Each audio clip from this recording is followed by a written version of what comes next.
Bukan hanya sekedar sekali lagi mempelajari dari tahun ke tahun kejadian-kejadian saja, tetapi lebih daripada itu mengambil hikmah dan pelajaran. Seakan-akan kita ingin hidupkan kembali. Jadi seakan-akan bahwa kita ini seakan-akan berada dalam sirah itu.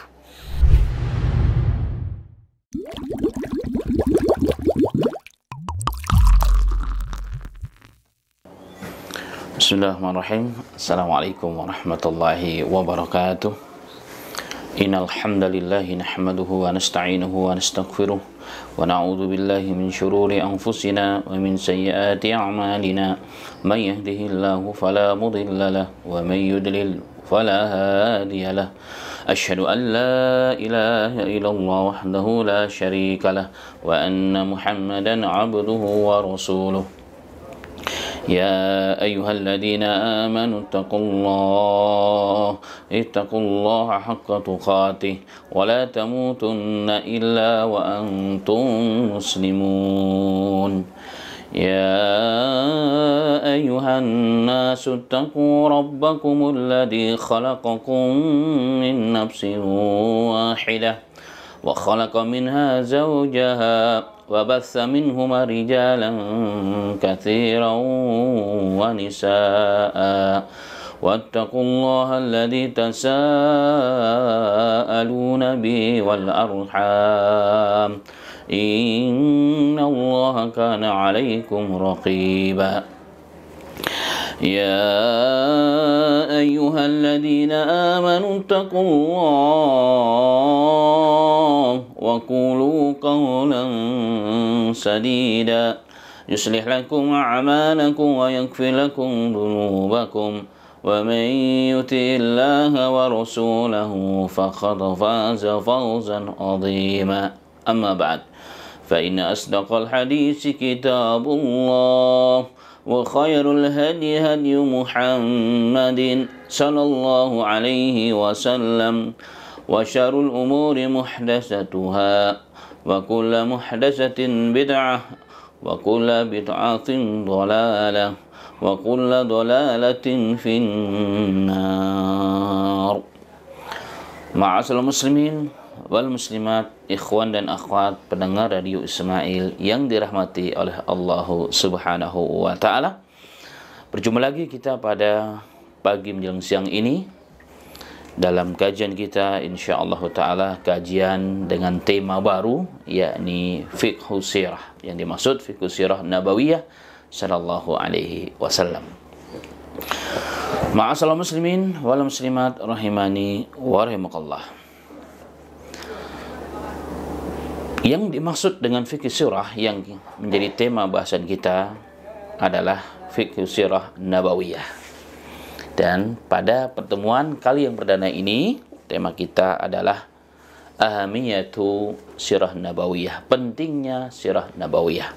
Sebelum kita membahas tentang pentingnya, kenapa setiap muslim wajib dan mengetahui dan mempelajari sirah Nabi kita Muhammad sallallahu alaihi wasallam, mungkin sedikit sebagai mukadimah kita bahas tentang definisi sirah itu sendiri.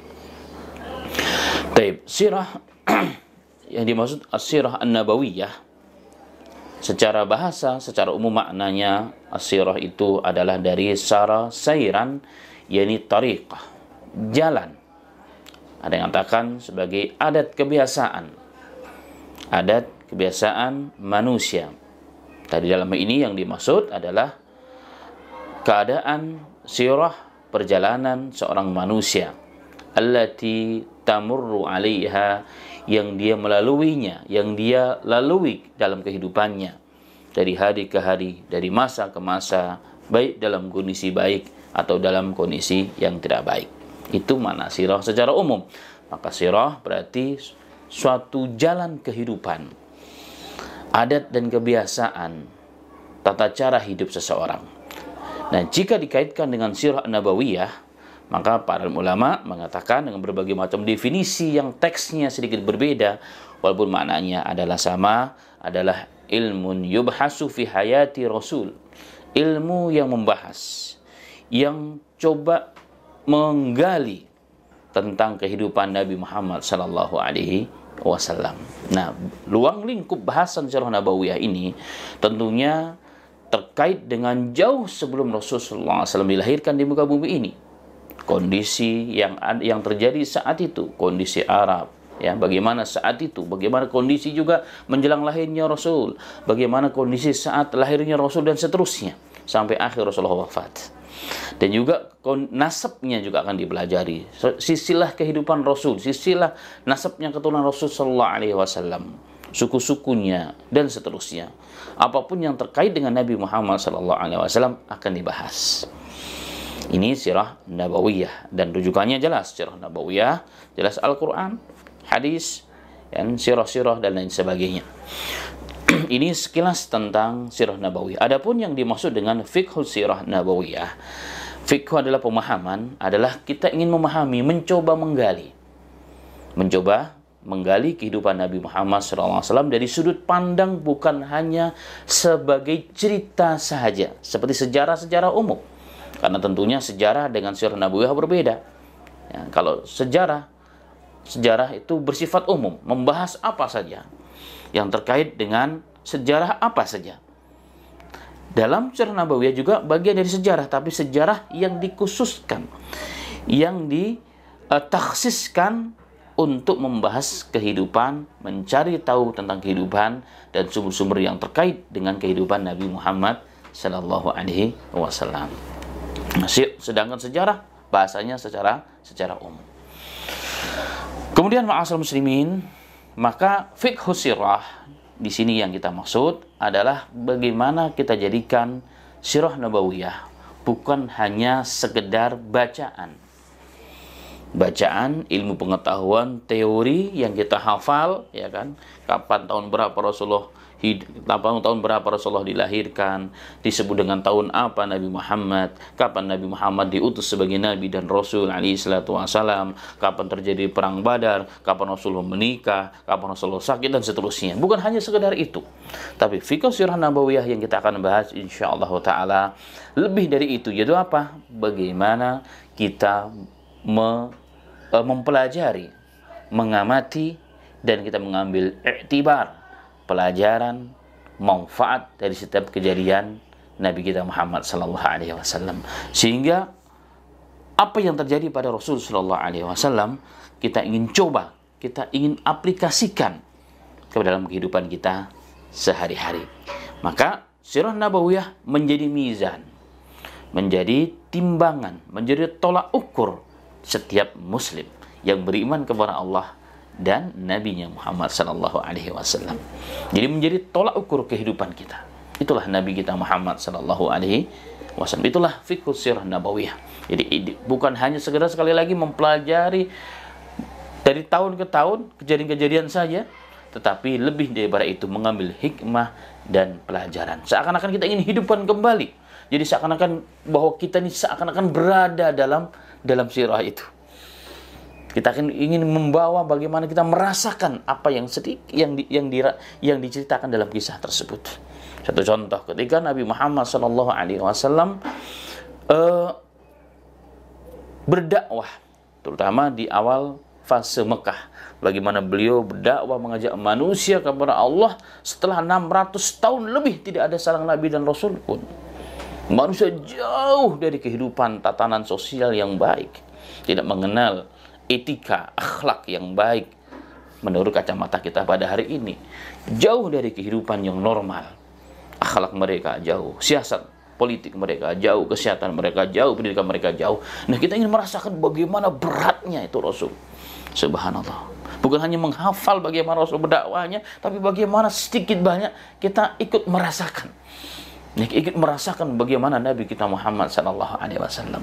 Sehingga betul-betul orang hari ini dengan istilah membumikan sirah itu dalam kehidupan kita.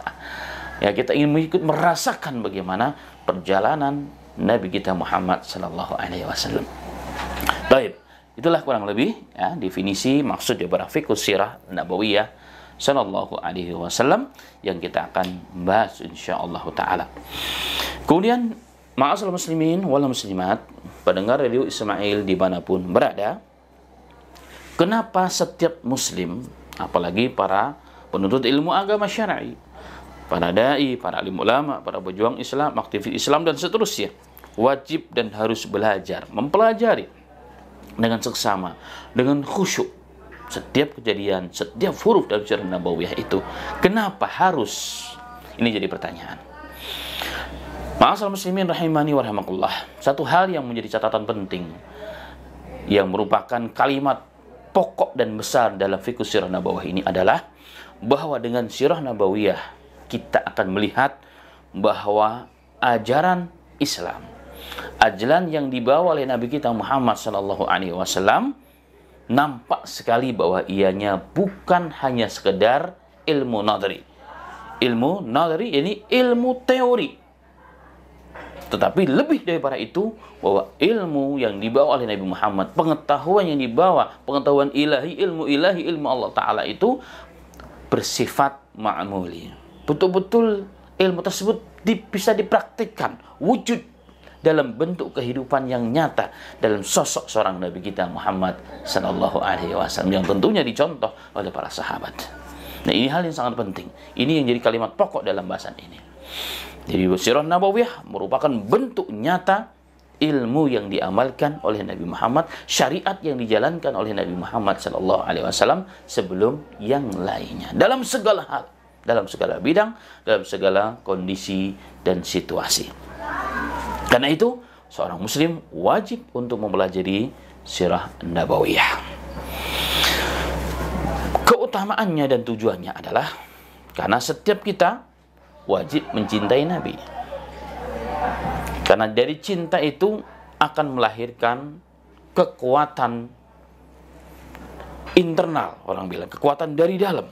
Kecintaan yang sangat kokoh kepada Rasul itu akan menumbuhkan kekuatan dari dalam untuk taat, tunduk dan patuh dengan seluruh contoh atau perintah Nabi Muhammad sallallahu alaihi wasallam. Orang yang cinta kepada Rasul, hakikat cinta yang dia pahami dan dia mengerti, dia akan menjalankan sunnah Rasulullah. Sebelum itu semua yang ma'asyiral muslimin, ketaatan itu lahir jika ada cinta kepada seseorang itu. Dan cinta itu lahir kapan? Setelah kita mengetahui orang yang kita cintai tersebut. Nah, hari ini kenapa umat Islam jauh daripada sunnah Rasul? Tidak ada kekuatan menjalankan sunnah Nabi Muhammad SAW. Poin yang pertama ini, yaitu apa? Karena kita tidak tahu siapa Rasul itu sesungguhnya. Kita tidak pernah mengerti sirah nabawiyah yang sebenarnya itu. Kita hanya mengerti Nabi Muhammad Rasul kita, titik. Gak lebih dari itu. Rasul lahir di Mekah, titik. Gak lebih daripada itu. Padahal dengan kita mempelajari sirah nabawiyah, kita akan mengetahui, kita akan punya ilmu tentang fahmu saksiyatin Nabi. Kita akan mengetahui ma'rifatu saksiyatin Nabi, pengetahuan sosok seorang Nabi kita Muhammad sallallahu alaihi wasallam. Baik beliau sebagai seorang manusia yang diwahyukan kepadanya wahyu, yang dipilih oleh Allah dari sekian manusia. Kita akan melihat itu.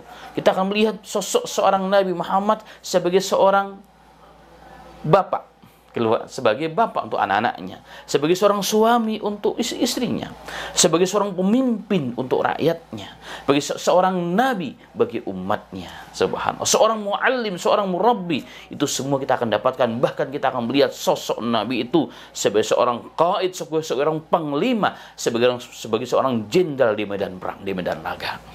Nah, ini semua jika kita pelajari dengan seksama akan melahirkan ma'rifatun nabi, ma'rifatu atau fahmu saksiyatin Nabi Muhammad sallallahu alaihi wasallam, yang dengan demikian akan melahirkanlah rasa cinta dalam diri kita. Dan cinta kepada Rasul adalah matlub, perkara yang harus, yang ada pada setiap diri kita. Karena tadi dikatakan minata'ijil mahabbatin Nabi, karena hasil dari cinta kita kepada Rasul itu menumbuhkan apa? Mahabbah kita kepada Rasul menumbuhkan kekuatan untuk taat kepada Rasul sallallahu alaihi wasallam. Hari ini ma'asyiral muslimin, secara umum anak-anak itu taat kepada orang tuanya. Kenapa? Kita tahu orang tua kita yang melahirkan. Allah pilih dia menjadi sebab lahirnya kita. Dialah yang mentarbiyah kita, dialah yang membimbing kita. Maka kita cinta kepada orang tua kita dimanapun kita berada. Kepada guru-guru kita juga demikian. Kenapa? Mereka yang membimbing kita kepada jalan yang benar. dan kita tahu itu, maka rasa itu nggak bisa hilang dalam diri kita. Begitulah ma'asyiral muslimin. Bayangkan kalau kita tahu betul Nabi kita Muhammad sallallahu alaihi wasallam. Kita lihat dalam dunia nyata sejarah sahabat. Kenapa sahabat mampu mengorbankan jiwa raganya untuk membela nama Rasul? Karena mereka tahu betul sosok Nabi Muhammad sallallahu alaihi wasallam. Subhanallah. Dan hal ini telah dibahas ya secara tersendiri atau secara secara umum. Ini bahas ya. Walaupun dalam bahasan Sirah Nabawiyah kita tidak fokus lebih kepada saksiyatun Nabi sebagai seorang Nabi ya, secara dari sifat khalqiyahnya tidak, bagaimana jenggotnya Nabi, bagaimana jalannya Nabi, ya, secara umum, tapi tidak secara khusus. Nah, kalau mau secara khusus, itu biasanya dibahas dalam Syama'il Muhammadiyah atau Syama'il At-Tirmidhiyah. Ini perlu dibahas juga oleh setiap kita, supaya kita mengetahui bagaimana khalqiyahnya Rasul, ciptaan semula jadi pada diri Rasul. Subhanallah, bagaimana tingginya Rasul, bagaimana senyumnya Rasul, bagaimana mulutnya yang mulia sallallahu alaihi wasallam, bagaimana halus tangannya Nabi Muhammad sallallahu alaihi wasallam, bagaimana wangi keringatnya Rasul. Subhanallah. Ini akan semakin mencintai, semakin rasa cinta kita akan tumbuh untuk Nabi kita Muhammad sallallahu alaihi wasallam, sosok manusia yang sempurna yang dikirim Allah kepada umat manusia sebagai rahmatan lil alamin. Wa ma arsalnaka illa rahmatan lil alamin. Subhanallah. Tidaklah aku mengutus engkau wahai Muhammad kecuali untuk menjadi rahmat bagi semesta alam. Nabi kita Muhammad sallallahu alaihi wasallam semakin nampaklah makna itu dalam diri kita. Itu yang pertama, maksud muslimin.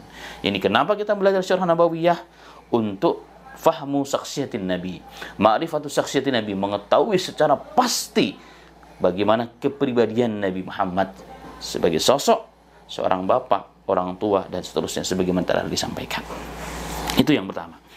Kemudian yang kedua, ma'asal muslimin wal muslimah, pendengar Radio Ismail yang dirahmati oleh Allah Subhanahu wa taala. Kenapa kita harus belajar Sirah Nabawiyah? Jawabnya yang kedua adalah karena pada diri Nabi Muhammad sallallahu alaihi wasallam terdapat mizan, timbangan, tolak ukur bagi seluruh umat manusia, bil khusus umat Nabi Muhammad sallallahu alaihi wasallam. Jadi Rasul sallallahu alaihi wasallam pada dirinya adalah mizan. Nah, kita tidak akan memahami betul bahwa Rasulullah sebagai mizan, timbangnya, tolak ukur. Bahasa kita sekarang role model. Sebagai role model, sebagai rujukan dalam kehidupan kita dari segala hal. Ya kan, kalau sekarang kan kita cinta bola, kita cari tukang bola kan begitu. Cari ini, kita ingin sukses di bidang ini, kita cari tukang ini. Kita lupa bahwa pada diri Rasulullah terdapat role model untuk seluruh umat manusia. Laki-lakikah dia? Perempuankah dia? Orang Arabkah dia? Orang Ajamkah dia? Ya kan? Orang mana saja dia? Pada Rasulullah SAW terdapat role model. Allah berfirman, laqad kana lakum fi rasulillahi uswatun hasanatun. Subhanallah. Liman kana yarjullaha wal yawmal akhir. Subhanallah. Sesungguhnya bagi kalian pada diri Nabi Muhammad SAW, pada sirah nabawiyahnya sallallahu alaihi wasallam, pada sosok seorang Rasul sebagai seorang bapak, sosok seorang Rasul sebagai seorang laki-laki bagi keluarganya, kepala rumah tangga, sebagai pemimpin, sebagai nabi bagi umatnya, sebagai siapa saja dia. Subhanallah. Contoh yang baik bagi kalian. Makanya seluruh amalan kita, seluruh kehidupan kita, mizannya adalah Nabi kita Muhammad sallallahu alaihi wasallam, yang disebut dengan misalul a'la. Sebagai role model yang paling sempurna, yang paling tinggi adalah Nabi kita Muhammad sallallahu alaihi wasallam. Bayangkan juga setiap kita yang beriman kepada Allah dan Rasul-Nya, setiap muslim menjadikan sirah nabawiyah, menjadikan Rasul sebagai betul-betul rujukan kita, timbangan kita. Yang tidak sesuai kita buang, kita kembalikan sesuai ataupun tidak dengan kehidupan Rasul sallallahu alaihi wasallam. Kita nggak akan banyak bicara. Kita tidak akan banyak bicara, ya, tidak akan banyak bicara. Pokoknya amal nggak sesuai dengan Rasulullah, tinggalkan. Sifat yang nggak sesuai dengan Rasul, tinggalkan. Hari ini kita banyak membahas tentang apa? Sunnah hanya dari satu sisi. Sunnah sholatnya begini, sholat ininya begini. Lupa di sisi yang lain, akhlaknya Rasulullah juga harus diingat. Jadi mizan kita akan sempurna. Timbangan tolak ukur dalam kehidupan kita, rujukan dalam diri seorang muslim itu sempurna. Bukan hanya dalam sholatnya nyunah, ya kan? Bukan hanya dalam jenggotnya nyunah, harus memang. Bukan hanya dalam puasanya nyunah, bukan hanya dalam doa puasanya nyunah, bukan hanya takbirnya dalam sholat yang nyunah, tapi juga dalam apa? Akhlak kesehariannya Rasulullah harus nyunah. Bagaimana kita bermuamalah dengan orang lain pun harus sunnah. Bagaimana kita berjumpa dengan orang lain pun harus sunnah. Subhanallah. Senyumnya Rasulullah bagaimana? Bagaimana Rasulullah bermuamalah dengan orang yang tidak beriman kepada Allah, dengan musuh-musuhnya, itu pun harus sunnah. Ya kan? Hari ini kita berdakwah, ya, berdakwah, menganggap kita udah paling sunnah. Kalau ditegur oleh orang, diusir oleh orang, langsung kita keluarkan senjata kita yang paling ampuh. Wa ma alaina ilal balagh. Tidak ada bagi kami kecuali menyampaikan. Padahal kalimat ini turun, ini kalimat para nabi. Disampaikan surah ayat ini setelah apa? Setelah nabi dan rasul maksimal mereka berdakwah kepada umatnya. Dengan akhlaknya, dengan hadiahnya, dengan mendatanginya. Bukan hanya sekali lempar Quran, nggak diterima sudah kita sampaikan ayat ini, kita tutup dakwah kita dengan apa? Wa ma alaina ilal balagh. Berarti tidak nyunah dong kalau begitu. Kita ambil sebagian, kita tinggalkan sebagian. Maka mempelajari surah Nabawiyah, kita akan menjadikan kehidupan Rasul dari A sampai Z. Jadi alif sampai ya, dari ujung rambut sampai ujung kaki, dari tidur sampai tidur kembali, dari cari makan, cara sholatnya, sampai berdakwahnya, sampai meninggal dunianya, semua akan menjadi timbangan dalam kehidupan kita, menjadi rujukan dan tolak ukur bagi kaum muslimin. Ini perkara yang sangat penting, ma'asal muslimin. Kemudian ma'asal muslimin rahimani wa rahimakallah. Dengan kita mempelajari surah Nabawiyah sallallahu alaihi wasallam, bil khusus ya, bagi para duat, bagi para dai, orang-orang yang telah dititipi amanah ilmu oleh Allah Subhanahu wa taala, jelas Nabi Muhammad sebagai tolak ukur, rujukan kita, role model kita dalam menyampaikan amanah agama ini.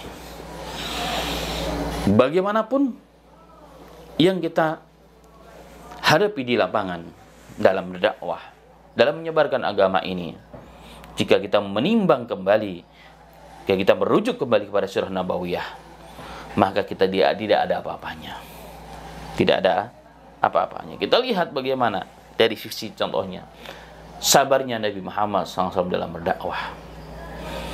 13 tahun di Mekah berdakwah, diusir, dicaci maki, dihina, berkali-kali mau dibunuh, sedang sholat diinjak, dilemparin kotoran di punggungnya Rasul ketika Rasul sedang sujud. Sahabat-sahabatnya disiksa, bahkan ada yang terbunuh. Subhanallah. Bahkan sempat diperintahkan untuk hijrah karena sudah nggak kuat lagi di Mekah. Tapi Rasulullah tetap sabar. Tidak, Rasulullah tidak langsung mengangkat senjata memerangi mereka. Sabarnya Nabi Muhammad, karena Rasul melihat masa depan. Karena dakwah itu, Rasul ingin menunjukkan bahwa dakwah itu bukan membunuh orang, bukan menghabisi orang, bukan menghakimi orang, tapi harus sabar. Karena memang manusia tidak paham. Karena inna kami la yafhamun, mereka tidak paham. Maka Nabi Muhammad, inilah sabarnya Nabi Muhammad yang sudah sampai pada puncaknya, ma'asyiral muslimin.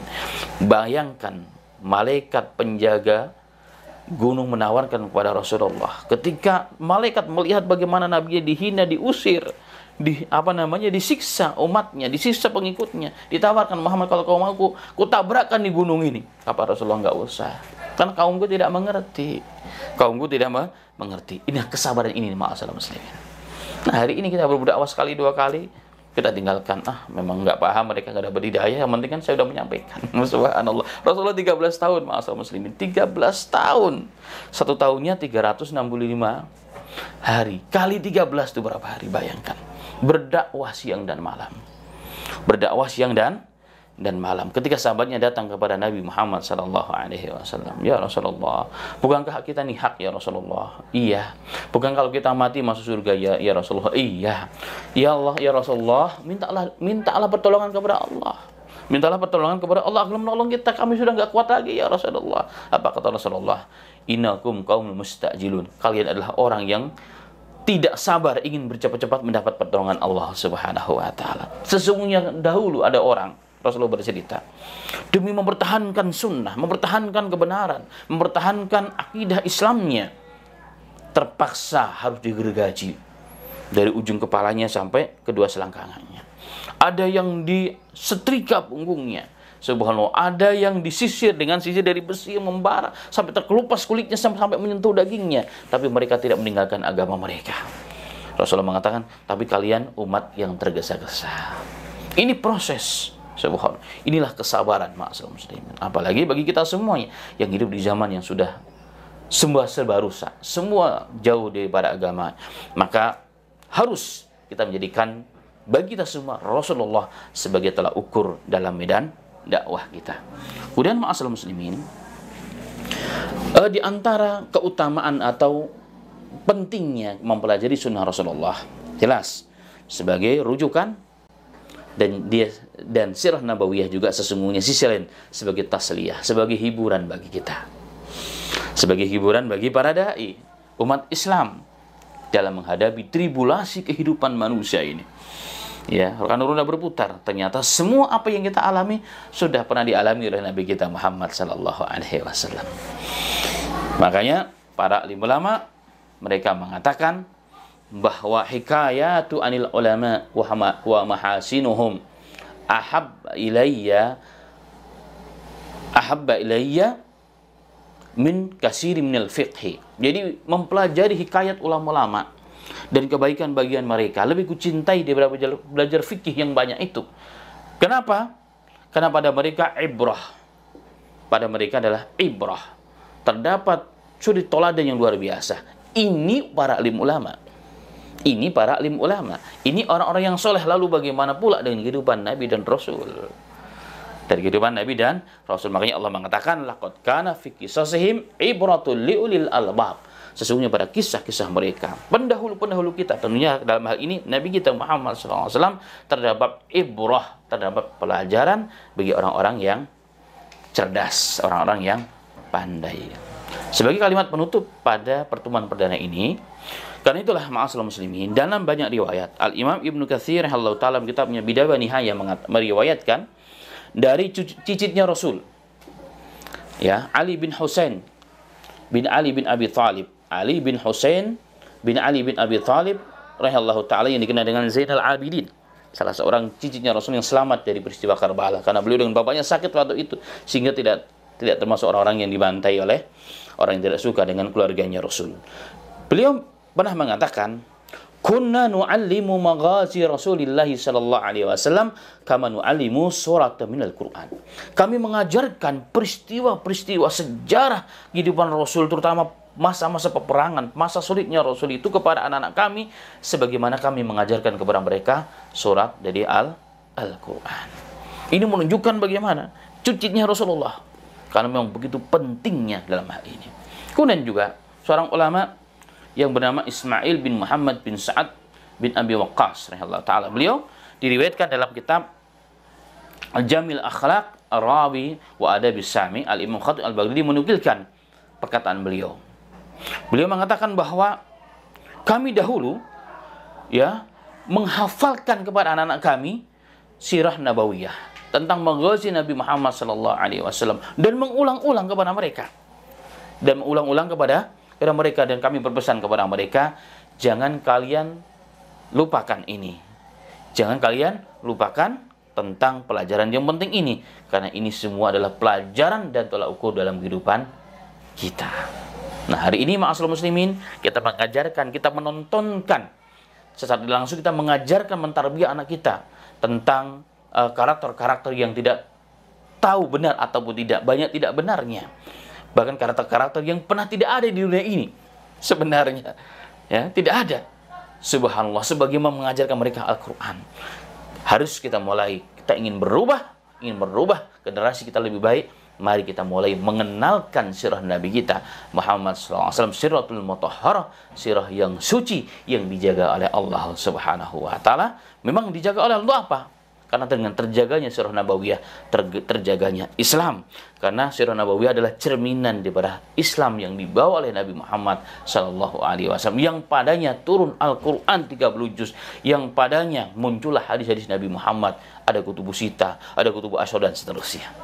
Demikian, semoga pertemuan pada kali yang perdana ini tentang ahamiyatu fikih sirah nabawiyah, tentang pentingnya dan keutamaan fikih sirah nabawiyah ini menjadi acuan dan menjadi motivasi, menjadi semangat agar kita mulai kembali meniti dan mempelajari kehidupan Nabi kita Muhammad SAW. Bukan hanya sekedar sirah sejarah dia, tetapi lebih daripada itu mengambil ibrah dan pelajaran dan fikihnya dari setiap kejadian. Demikian, semoga bermanfaat. Wafaqana wa iyyakum lima yubuhu wa yarda. Walhamdulillahirabbil alamin. Subhanaka rabbana wa bihamdika asyhadu an la ilaha illallah astaghfiruka wa atubu ilaik. Assalamualaikum warahmatullahi wabarakatuh.